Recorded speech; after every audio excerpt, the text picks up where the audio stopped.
자, 우리 저번 시간에는 연력학 제1법칙을 배웠죠. 0법칙도 배웠었어요. 자, 우리 이 법칙에 대해서 한번 간단하게 알고 넘어갈게요. 그래서 일단 이 법칙을 알기 전에 우리가 이제 가역 현상과 비가역 현상을 좀 구별을 할 수 있어야 되는데요. 가역 현상은 뭐냐면 이제 어떤 변화도 남기지 않고 처음 상태로 돌아가는 현상이에요. 자, 이렇게 말하니까 좀 어려운데 되게 이상적인 현상이다라고 생각하면 돼요. 자, 우리가 용수철이 이렇게 있으면 여기까지 놓으면 여기까지 가죠. 이상적으로. 자, 그럼 여기서 또 왔다가 일로 가죠. 자, 그러면서 아무런 우리가 뭐 조치를 취하지 않으면 얘가 평생 움직일 거예요. 그죠? 자, 이런 이상적인 현상을 우리가 가역 현상이라고 하는 거예요. 자, 그 다음에 이제 뭐 이렇게 진자도 있고요. 오타가 있네요. 운동하는. 그 다음에 뭐 아니면 이제 용수철, 운동 같은 것도 운동 같은 것도 자, 이렇게 있어서 우리가 뭐 늘렸어요. 자, 늘리면 놓으면 여기까지 이동하죠. 자, 그리고 왔다 갔다 하죠. 계속 이상적으로는. 자, 우리 이런 현상을 가역 현상이라고 하고요. 이제 비가역 현상은 뭘까요? 맞아요. 이상적인 게 아니라 현실에서 많이 일어나는 걸 얘기하는 거예요. 자, 그리고 어떤 현상이 한쪽 방향으로는 저절로 일어나는데 반대 방향으로는 저절로 일어나지 않는 현상을 얘기해요. 자, 우리가 공기 중에서 이제 용수철 진동을 하면 갔다가 왔다가 하면서 점점 이제 움직이는 그 거리가 줄어들죠. 이동하는 그 변이가. 자, 그러면서 멈추게 돼요. 자, 우리 이런 현상을 비가역 현상이라고 해요.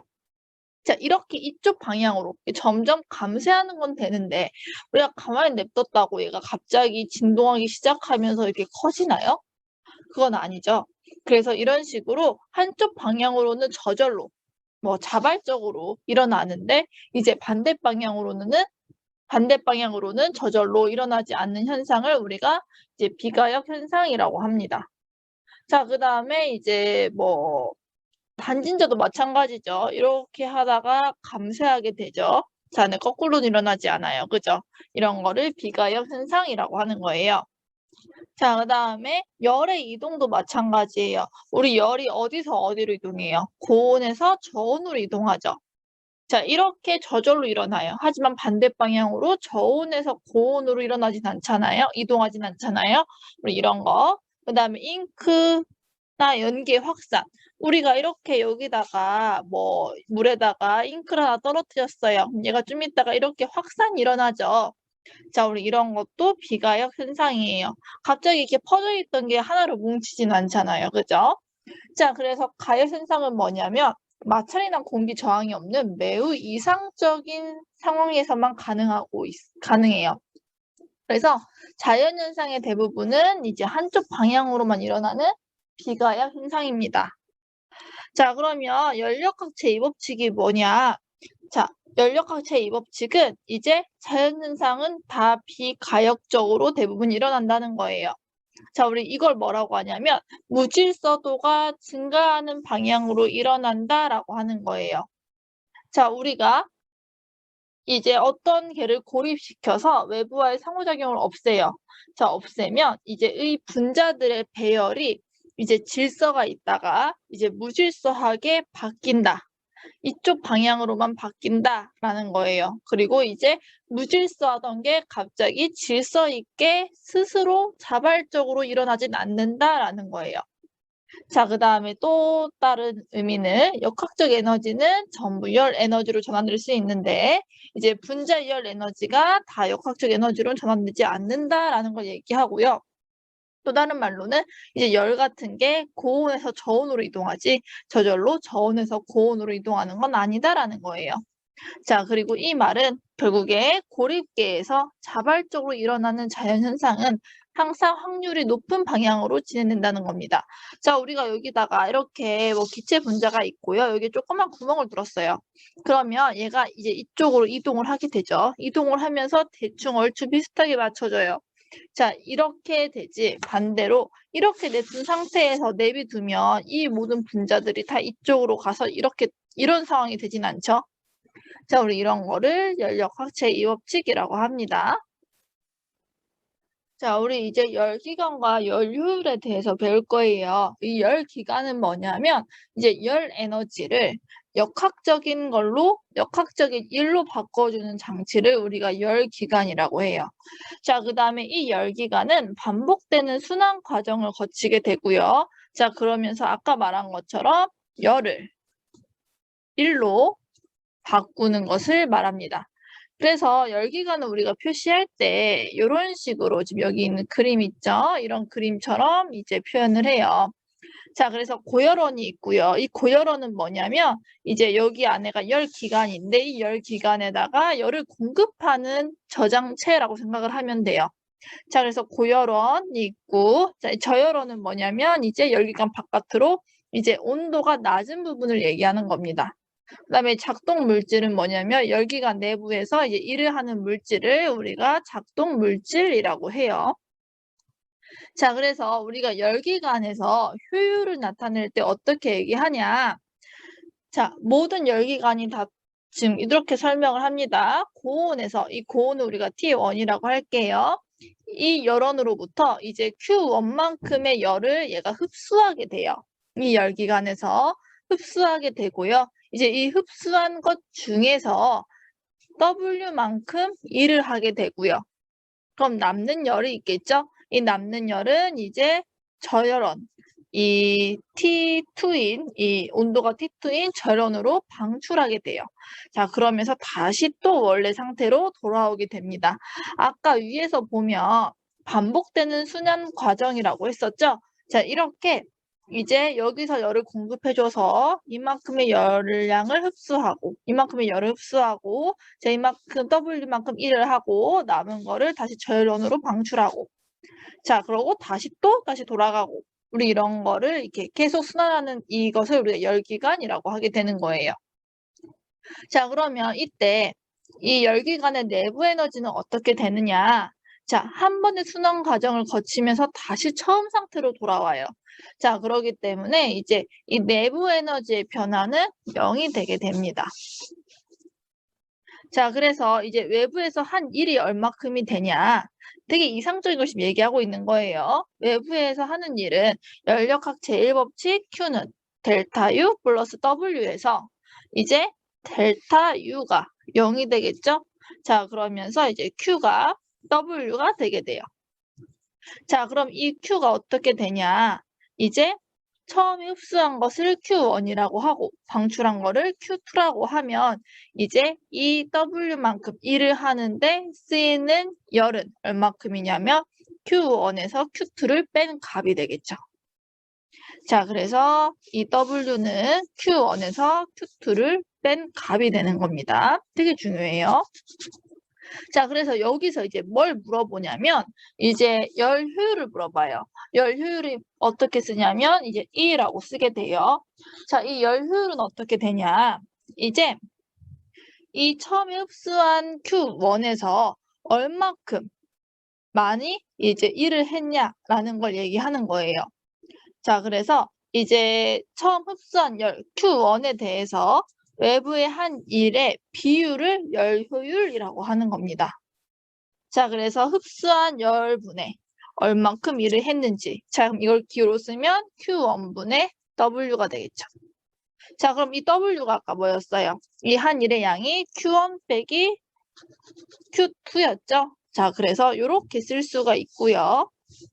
자, 이거를 정리하면 이제 1 마이너스 Q1분의 Q2 이렇게 쓰게 됩니다. 자, 그래서 요거를 좀 기억을 하고 있어야 돼요. 열효율을 이제 계산하는 거를 할 줄 알아야 되고요. 자, 그래서 열효율을 높이려면 이제 열효율이 높다는 얘기는 이제 흡수한 만큼 최대한 많이 일을 했다는 얘기죠. 자, 그래서 이제 이게 값이 1이 되면 제일 열효율이 높은 거거든요. 자, 그래서 1이 되려면 지금 여기서 이 Q1분의 Q2가 이제 작아야 좋겠죠. 자, 근데 이때 이 Q2는 이제 T2에 비례하고 Q1은 이제 T2에 비례를 하거든요. 자, 그래서 이걸 어떻게 쓸 수 있냐면 1 마이너스 T1분의 T2라고 쓸 수 있단 말이에요. 자, 근데 여기서 열 효율을 높이려면 요 값이 작을수록 좋잖아요. 그죠? 작을수록 이 값이 작을수록 요 값이요, 요 값. 요 T1분의 T2 이게 작을수록 열 효율이 높은 거죠. 그죠? 자, 그러려면 이제 T1은 높게, 그 다음에 T2는 낮게 해야 되는 거예요. 자, 근데 그러면 이제 최대한 이제 T2를 높게 하고, T2를 제일 낮게 하고 T1을 제일 높게 하면 되지 않아요? 라고 할 수 있어요. 자, 근데 이제 연료율 1을 만들 수는 없는 거죠. 아무리 그래도. 왜 그러냐면 이제 그 연력학 제2법칙 좀 전에 했던 거 있죠. 그거에 의하면 이제 온도는 열 주변이랑 계속 왔다 갔다 하면서 이제 이동을 하게 돼요. 자, 그렇기 때문에 열효율이 0이 1인 거는 만들 수가 없게 되는 거죠. 자, 그리고 어떻게 되냐면 여기서 이거를 이제 0으로 만들면 좋은 거잖아요. T1분의 T2를. 자, 그러려면 이제 T2가 0켈빈이 되면 좋아요. 근데 0켈빈이 될 수 있어요? 없어요? 안 되죠. 아니면 T1이 이제 엄청 높으면 되는 거죠. 무한대. 근데 무한대로 가능해요? 가능하지 않단 말이에요. 자, 그렇기 때문에 연료율이 1인 열기관은 만들 수가 없게 되는 겁니다. 자, 그러면 우리 거기 밑에 있는 문제 한번 풀어볼게요. 자, 어떤 열기관이 한 번의 순환 과정 동안 고열원에서 이제 2000줄의 열을 공급받는데요. 자, 그러면 고열원에서 받는 열의 양이 2000줄이에요. 자, 그럼 이게 우리가 그 아까 그림에서 보는 Q1이 되겠죠. 자, 그래서 얘가 얼마큼의 일을 했어요. 자, 일을 하고서 이제 1500줄의 열을 저열원으로 방출했대요. 자, 지금 뭐 그림이 없으니까 한번 다시 그림을 그리면서 얘기할게요. 여기 고열원이 있고요. 자, 여기에 열기관이 있고요. 여기에 저열원이 있어요. 자, 이 고열원에서 얘가 얼마큼을 받냐면 2000줄만큼을 이제 열을 공급받아요. 자, 그래서 얘가 얼마큼의 일을 하냐, 얘가 얼마큼 일을 하는지는 안 나와 있죠. 일을 하고 나서 이제 얼마큼 다시 저열원으로 방출하냐면 1500줄만큼 방출해요. 자, 그럼 이때 이제 열 기간의 효율은 물어봤어요. 자, 그럼 효율은 어떻게 구하냐? 어떻게 구해요? 그렇죠. 아까 위에서 배웠죠. 자, 처음 이제 흡수한 열분의 Q1분의 한 1의 양을 구하면 됐어요. 자, 그러면 지금 Q1은 어떻게 돼요? Q1은 2000줄이 되고요. 자, 지금 W가 얼마큼인지 모른 거죠? 자, W는 어떻게 되나요? 그죠? W는 이제 여기서 2000줄 빼기 1500줄이 되겠죠. 자, 그래서 얼마큼이 되냐면 500줄이 되는 거예요. 자, 그래서 여기다 500줄을 넣게 되면 이제 어떻게 되냐? 지금 뭐 4분의 1이죠? 그러니까 0.25가 된다. 이런 식으로 문제를 풀어주면 됩니다. 자, 우리 아까 말했지만 연료율이 1이 될 수는 없다고 했어요. 1이 제일 이제 효율이 좋은 거죠. 왜냐면 흡수하는 만큼 싹 다 일을 하는 거니까. 근데 1이 될 수는 없다고 했어요. 자, 이거를 이제 카르노라는 이제 프랑스의 물리학자가 있거든요. 이 물리학자가 이제 제일 이상적인 이제 카르노 기간이라는 거를 이제 설명하면서 이제 연료율이 이제 1이 될 수 없다라는 거를 이제 얘기를 하게 돼요. 그러니까 이상적인 열기관의 조건을 제시하게 되는 거죠. 자, 그래서 한번 같이 볼게요. 이제 카르노 기관은 뭐냐면 이제 이상기체가 채워진 실린더와 이제 피스톤으로 구성이 되어 있는 거예요. 자, 밑에 그림을 보면서 한번 같이 볼 거예요, 이따가. 자, 그래서 피스톤을 통해서 외부에 일을 전달하게 되고요. 자, 가역 과정을 거치는 열기관이에요. 그러니까 가역 과정을 거친대요. 진짜 연료율이 최대인 이상적인 열기관이다라고 생각을 하면 돼요. 자, 그리고 이때 이 카르노 기관은 이제 2단계의 이제 과정을 거치는데 등온 과정이랑 이제 단열 과정을 거치게 돼요. 그러니까 등온하고 단열하고 이런 과정을 거치면서 계속 순환하게 되는 겁니다. 그다음에 모두 가역 과정이에요. 자, 우리 한번 볼게요. 처음에 이제 뭐 그래프를 보통 그리고 표현을 하는데, 자, 여기 지금 그림으로 한번 그려놨어요. 자, A에서 B. 자, A에서 B. 지금 이쪽으로 가는 상황인 거죠. 자, 지금 그러면 온도는 지금 똑같아요. 등온 과정이고요. 오른쪽으로 부피가 커지고 있으니까 등온 팽창이 되겠죠. 자, 등온 팽창이고, 이때 어떻게 되냐? 이제 T1인 고열원에서 이제 얘가 접촉이 되어 있는 거예요. 접촉을 하면서 이제 Q원만큼 이제 열을 흡수하게 돼요. 자, 그러면서 일을 하겠죠. 얘가 밀어내는 일을 할 거예요. 자, 그 다음에 이제 여 B에서 C 과정. 자, 저열원의 이제 온도 T2와 같아질 때까지 단열 팽창을 하면서 이제 외부에다 일을 해주는 거예요. 자, 그 다음에는 이제 등온 압축을 하게 됩니다. 자, 이 T2인 저열원에서 이제 등온 압축을 하면서 다시 이제 이 Q2만큼 저열원으로 방출을 하게 되고요. 자, 그 다음에 이제 D에서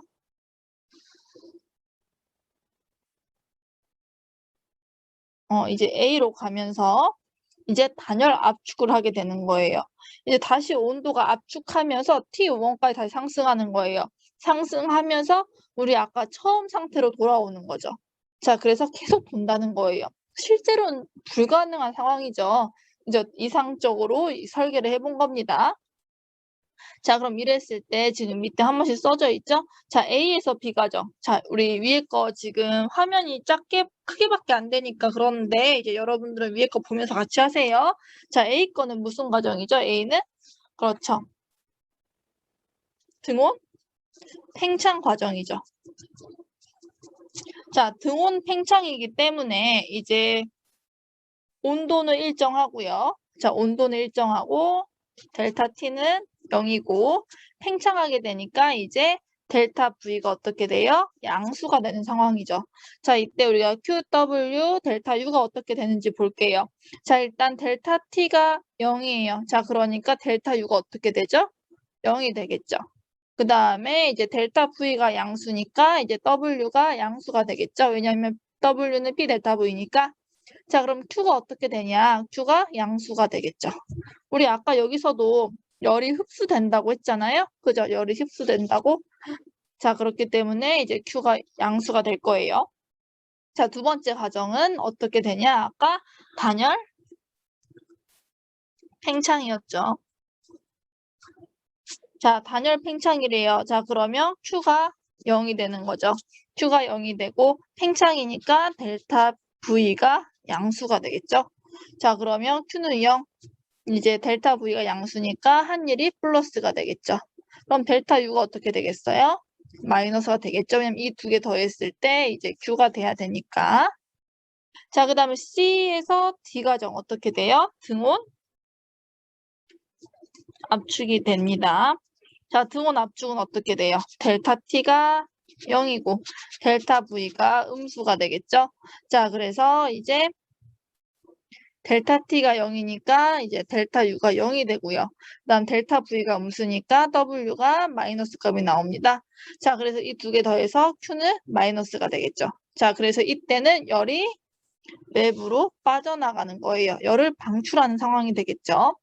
그 다음 D에서 A 과정은 뭐였어요? 단열 압축이었어요. 자, 그래서 Q는 0이 되고 델타 V가 음수가 됐었죠. 자, 그래서 이제 Q는 0이 되고 델타 V가 음수니까 한일이 마이너스가 되고요. 자, 한일이 마이너스니까 이제 델타 U가 플러스가 되겠죠. 내부 에너지는 증가하는 겁니다. 그러면서 온도가 다시 높아지는 거죠. 그래서 온도가 높아져서 다시 아까 맨 처음처럼 이제 고열원의 이제 온도까지 된다라고 말을 했습니다. 자, 그래서 보면 개로 유입되는 이제 열의 알짜 흐름은 이제 Q1-Q2가 되겠죠.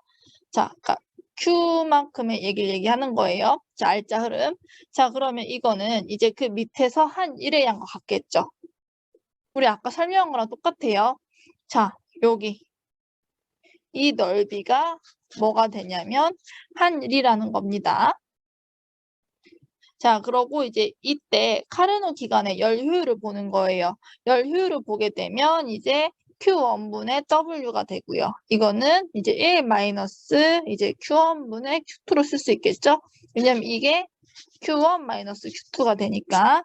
자, 그러면 이제 이때 이제 Q2가 이제 T2랑 비례하고 이제 Q1이 T1이랑 비례하기 때문에 이런 식으로 쓸 수 있게 됩니다. 그래서 아까 설명을 했었죠. 이게 왜 0이 될 수 없는지 설명을 했어요. 자, 그렇기 때문에 이제 연료율은 이제 100%가 될 수 없는 거죠. 뭐 1이 될 수 없다라고 해도 같은 말이에요. 자, 그리고 실제로 열 기간의 효율은 어느 정도가 되냐면 이제 한 40% 이하가 되게 됩니다. 그래서 이쪽 부분은 지금 내용만 보면 잘 이해가 안 갈 거예요. 그래서 쌤이 지금 이제 우리 저번에도 모의고사 관련된 단원의 모의고사 문제를 풀었었죠. 자, 그래서 이거를 일단 온라인에다 올려줄게요. 올려줄 테니까 이제 따로 풀어줄 시간이 있을지 없을지 모르겠어요. 진도가 어떻게 될지 몰라서 일단 집에서 이렇게 꾸준히 한두 개씩 풀어보고요. 이제 선생님이 이제 문제 푸는 거는 이제 영상으로 올려주던지 아니면 뭐 수업 때 같이 하든지 할게요. 그래서 이거 말고 이제 하나 더 올려놓을 거예요. 학습지를 이제 모의고사 정리해 놓은 거. 그래서 그거를 한번 풀어보면서 이걸 적용해 보면 조금 더 이해가 더 잘 될 겁니다.